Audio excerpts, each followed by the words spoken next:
ಎಲ್ಲರಿಗೂ ನಮಸ್ಕಾರ. ಇಲ್ಲಿ ಹೂವಿನಕೆರೆಯಲ್ಲಿ ನಾಡಿದ್ದು 23ರಿಂದ 27ನೇ ತಾರೀಕಿನವರೆಗೆ ನಡೆಯುವ ವಾದಿರಾಜರ ವೈಭವೋತ್ಸವ ವಿಶ್ವವಲ್ಲಭ ತೀರ್ಥರ ನೇತೃತ್ವದಲ್ಲಿ ನಡೆಯುತ್ತದೆ. ಅದಕ್ಕೆ ನಾವು ಇಲ್ಲಿ ಪೂರ್ವ ತಯಾರಿಯಾಗಿ ಹೂವಿನಕೆರೆಯಲ್ಲಿ ಇವಾಗ ಕೆಲವು ಕೆಲಸಗಳೆಲ್ಲ 90% ಕೆಲಸಗಳೆಲ್ಲ ಆಗ್ತಾಯಿದೆ. ಅದರಲ್ಲಿ ವೇದಿಕೆ ಚಪ್ರ, ಅದರ ಮೇಲೆ ಯಾಗಶಾಲೆಯ 2 ಕಡೆಯ ರಾಜರ ಗುಡಿಯ 2 ಕಡೆಯ ಚಪ್ರ ಎಲ್ಲ ಟ್ರೆಸ್ಸಿನಲ್ಲಿ ಆಗಿರುವಂಥದ್ದು, ಊಟದ ಚಪ್ರ, ಅದರ ಮೇಲೆ ಇಲ್ಲಿನಿಂದ ಸ್ವಾಮಿಗಳ ಮೆರವಣಿಗೆ ಬರುವಂಥ ರಸ್ತೆಯ ಇಕ್ಕಲು 2 ಕಡೆಯಲ್ಲಿ ಅಡಿಕೆ ಮರವನ್ನು ಹುಗಿದು ಅದಕ್ಕೆ ಬಂಟಿಂಗ್ಸ್ ಕಟ್ಟಿ ಎಲ್ಲ ಫಿಕ್ಸ್ ಮಾಡಿದ್ದೇವೆ. ದಿವಸ ಸಾಧಾರಣ ಒಂದು 100-150 ಜನ ಇಲ್ಲಿ ಕೆಲಸ ಮಾಡ್ತಾ ಇದ್ದಾರೆ. ಮೊದಲನೇದಾಗಿ ಈಗ ನಮಗೆ ಈ ಹೂವಿನಕೆರೆ ಊರು ಅಂದರೆ ಹೂವಿನಕೆರೆ ಅಸೋಡು 2 ಗ್ರಾಮ, ಅಸೋಡು ಗ್ರಾಮದವರು ಇಷ್ಟರವರೆಗೆ ನಮ್ಮಲ್ಲಿ ಈ ಸೋದೆ ಮಠದ ಈ ನಮ್ಮ ಈ ರಾಜರ ಹುಟ್ಟಿದ ಊರಿಗೆ ಅಂದರೆ ಅವ್ರು ಹೆಚ್ಚಿಗೆ ಬರಲಿಲ್ಲ.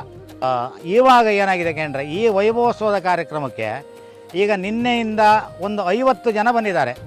ಒಂದು ಸಂಸ್ಥೆಯವರು.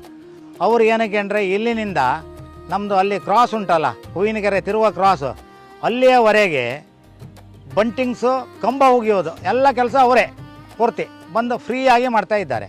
ಈ ಕಾರ್ಯಕ್ರಮಕ್ಕೆ ಈಗ ನೀವು ಬರಲಿಕ್ಕೆ ಎಲ್ಲ ಸಿದ್ಧರಾಗಿರಬೇಕು. ಅಂದರೆ 19ನೇ ತಾರೀಕು ಭಾಳ ಒಂದು ವೈಭವೋತ್ಸವದಲ್ಲಿ ಒಂದು ಮೆರವಣಿಗೆ ಬರ್ತದೆ.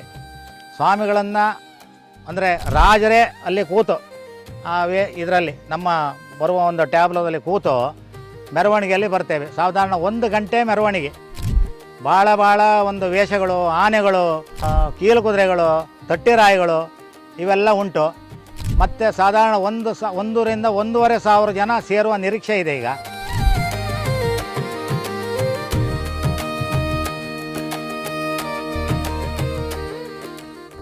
ಹೂವಿನಕೆರೆ ಮಠದ ಪಕ್ಕದಲ್ಲಿ ಅಂದರೆ ರಸ್ತೆಯ ಪಕ್ಕದಲ್ಲಿ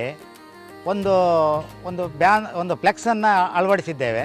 ಆ ಫ್ಲೆಕ್ಸ್ ಅಂತ ಹೇಳಿದರೆ ಅದು ಸಾಧಾರಣ ಯಾರೂ ಈ ರೀತಿ ಫ್ಲೆಕ್ಸ್ ಯಾರೂ ನೋಡಿರಲಿಕ್ಕಿಲ್ಲ.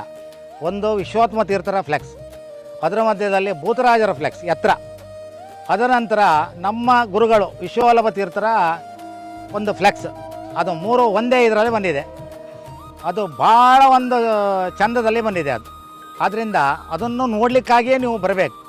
ಊಟೋಪಚಾರದ ವಿಚಾರದಲ್ಲಿ 23ರ ಬೆಳಿಗ್ಗೆಯಿಂದ ಸಂಜೆಯವರೆಗೆ ಬೆಳಿಗ್ಗೆ ತಿಂಡಿ, ಮಧ್ಯಾಹ್ನ ಭಿಕ್ಷೆ, ಊಟ, ಸ್ವಾಮಿಗಳ ಭಿಕ್ಷೆ ಆದ ನಂತರ ಎಲ್ಲರಿಗೂ ಪ್ರಸಾದ, ತೀರ್ಥ ಪ್ರಸಾದ, ಅದ ನಂತರ ಸಂಜೆಯ ಫಲಾಹಾರದ ವಿಚಾರದಲ್ಲಿ ಎಲ್ಲ ಸರಿಯಾಗಿ ನಡೀತದೆ. ಮತ್ತು ಇಡೀ ದಿವಸ ಬಿಸಿ ಕಾಫಿ ಟೀ ಒಂದು ಕೌಂಟ್ರೇ ಇರ್ತದೆ, ಬೇಕಾದವರು ಇದು ಮಾಡ್ಬೋದು. ಈ ರೀತಿಯಲ್ಲೆಲ್ಲ ವ್ಯವಸ್ಥೆ ಮಾಡ್ಕೊಂಡಿದ್ದೇವೆ. 27ನೇ ತಾರೀಕು ವಿಶೇಷವಾಗಿ ಅಂದರೆ 26 ಮತ್ತು 27 ದೊಡ್ಡ ಒಂದು ಸಿಡುಮದ್ದು ಕಾರ್ಯಕ್ರಮ ಇದೆ. ಸಿಡುಮದ್ದು ಕಾರ್ಯಕ್ರಮ ಇಲ್ಲಿಯವರೆಗೆ ಅಂದರೆ ಉಡುಪಿ ಪರ್ಯಾಯದಲ್ಲೂ ಆಗಲಿಲ್ಲ, ಎಲ್ಲೂ ಆಗಲಿಲ್ಲ.